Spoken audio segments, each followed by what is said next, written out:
Hello and welcome to the Minimum Competence episode for Tuesday, March 12th, 2024. I'm your host for today, Andrew Leahy, a tax and technology attorney from New Jersey. On today's episode, we have WilmerHale's Harvard scrutiny, InfoWars bankruptcy, Walmart's opioid lawsuit win, TikTok's divestment bill in Congress, and Column Tuesday arguing for a global minimum tax. Let's consider a new plan for setting the clocks. Spring back, fall back, back to bed, and read today's legal news. On March 12, 1993, a groundbreaking moment in the annals of American legal and political history unfolded as Janet Reno was sworn in as the first female U.S. Attorney General. Appointed by President Bill Clinton, Reno's confirmation by the Senate marked a significant milestone, shattering a glass ceiling in the highest echelons of the U.S. justice system. Her tenure, which lasted until January 20th, 2001, remains the longest in the 20th century for this pivotal role. Reno was known for her straightforward approach and her commitment to addressing complex issues directly, which earned her both admiration and criticism. Reno's time in office was characterized by her involvement in some of the most contentious and high-profile cases of the 1990s. She oversaw the prosecution of the 1993 World Trade Center bombers and the 1995 Oklahoma City bombing, demonstrating her dedication to combating domestic terrorism.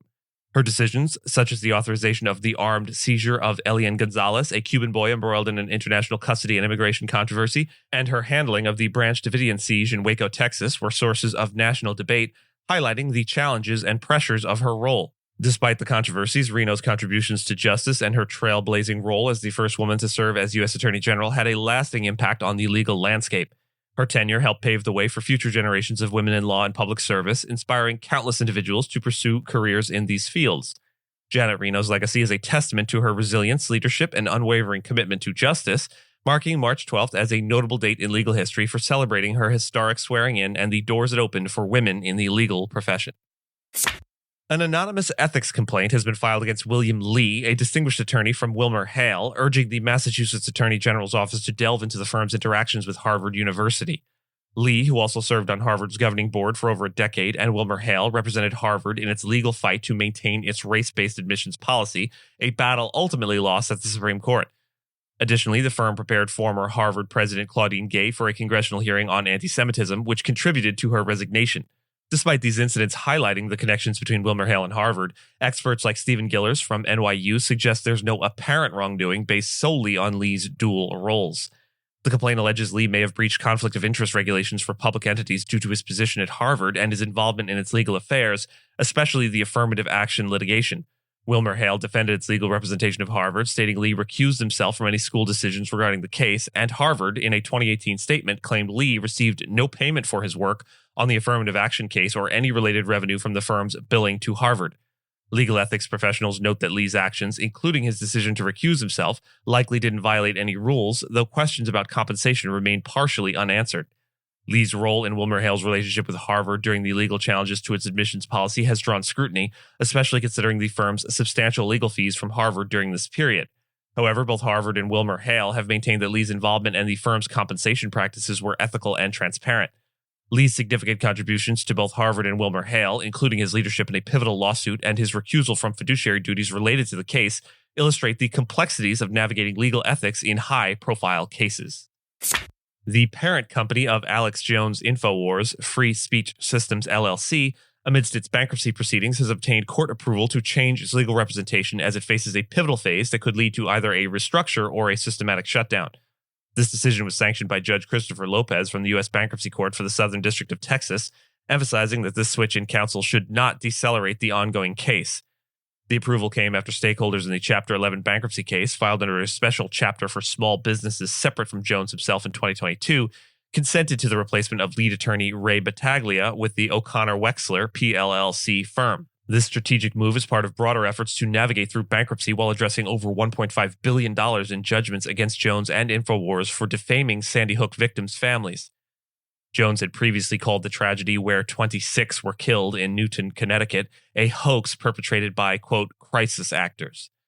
The trustee overseeing the bankruptcy highlighted concerns about the viability of free speech systems reorganization and suggested that the court might need to consider converting the case to a Chapter 7 liquidation. This comes as litigation continues against PQPR Holdings, an InfoWars vendor implicated in insider payments, suggesting an intricate web of financial and legal challenges as the company seeks to resolve its liabilities and navigate through bankruptcy. In a significant development in the ongoing opioid crisis litigation, Walmart Inc. achieved a partial victory when a federal judge dismissed 2 of the 3 charges against it brought by the U.S. government. Chief Judge Colm F. Connolly of the U.S. District Court for the District of Delaware ruled in favor of Walmart by dismissing charges that accused the retail giant of failing to report suspicious orders of controlled substances and not adhering to standard pharmacy practice in filling prescriptions. These dismissals were grounded in interpretations of the Controlled Substances Act, with Connolly stating that the act does not deem the failure to comply with reporting requirements or to adhere to standard pharmacy practices as unlawful, nor does it subject violators to civil penalties.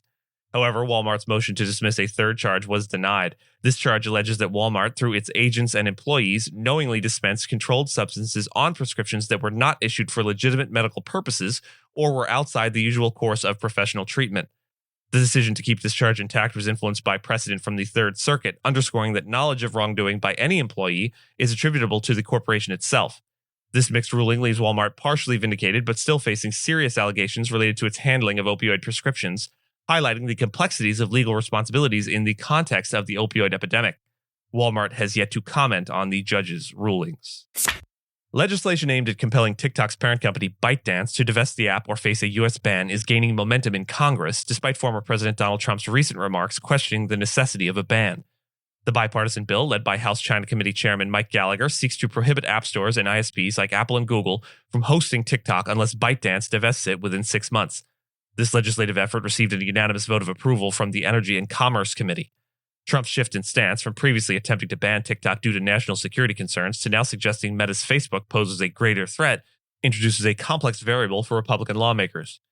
FBI Director Christopher Wray and the annual report from the Office of the Director for National Intelligence have reiterated significant national security risks associated with TikTok, citing instances of China's alleged use of the platform to influence U.S. politics. TikTok has countered these allegations by denying any data sharing with Beijing and by investing over $1.5 billion to safeguard its U.S. operations, including a partnership with Oracle for oversight. The bill's future in the Senate remains uncertain, though some senators have expressed potential support. TikTok has mobilized efforts to oppose the bill, including enlisting Republican figures.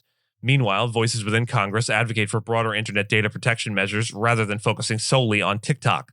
This ongoing debate highlights the complexities of addressing cybersecurity, data privacy, and the influence of social media on public discourse.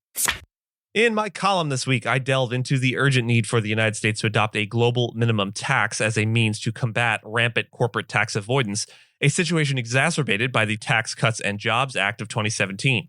Despite the act's promises, its aftermath has primarily seen the institutionalization of tax evasion practices rather than the anticipated economic growth.